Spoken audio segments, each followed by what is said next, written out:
Hello everyone, this is Kenneth Marks of the Ancestor Hunt. In this short video, today we're going to be talking about how to more easily find obituaries in old newspapers. Now, obituaries are probably the most sought after article when a genealogist researches old newspapers. Why is that? It's because they tell us a story about the deceased. In the 1800s, it might have been just the name, the location, and the date of their death.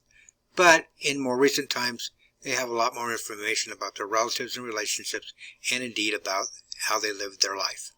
We must, however, no matter how long the obituary is, analyze every word thoroughly, because they can provide answers to our genealogy puzzles, and who knows, maybe even break a brick wall down for us. Here's a couple of examples.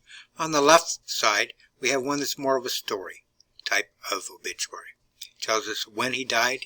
He died of heart disease. It tells us where he died. He told us that he lived in New York and California and Wisconsin. It tells us that he lived in LA County for 30 years. He was a good student and an all-around good guy. And it tells us a bit about his wife and two children, most of all that they currently, at the time of his death, lived in LA County. On the right is a shorter obituary. Emil Marks, who was the brother of my great-great-grandfather Lewis, had two sisters as well. At the time of the obituary, I knew about Mrs. Loost. I did not know about his sister Charlotte. So just receiving this obituary and finding it led me to a whole new branch of my tree that I was able to research and find out more about my ancestors. It also tells us, by discussing his funeral, that he was Jewish because the funeral was going to be held at the B'nai B'rith Hall. The meat of the presentation I'm discussing today is this page.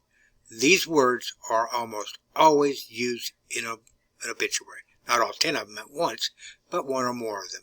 Loving father, dear husband, discussion about his funeral, native of, that was in both of the examples I just showed you, survived by 3 daughters, devoted son, etc., etc. So, when you are formulating your search criteria in an online search, not only do you put the name of the person that you're looking for, but also put in one or more of these words, because it will take you directly to the obituary section of the newspaper and save you a lot of research time.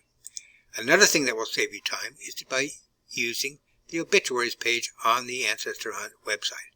There are thousands of online free collections, some of whom have clippings that have been digitized, some of which have transcriptions where they've typed out the obituary. There are many, many indexes. Now, an obituary index is different than a death index. A death index has the death date, but does not have the newspaper info. The obituary index must have the date and title of the newspaper, and may have the death date as well. Most of the collections of the thousands that are available from the Ancestor Hunt obituaries page are indeed indexes. And the collections with clippings, most of the time, are generally browsable, just like going through microfilm. You can find it at www.theancestorhunt.com/obituaries.html. So hopefully using those keywords in your search criteria will help you more easily and more readily find the obituary or obituaries that you are looking for.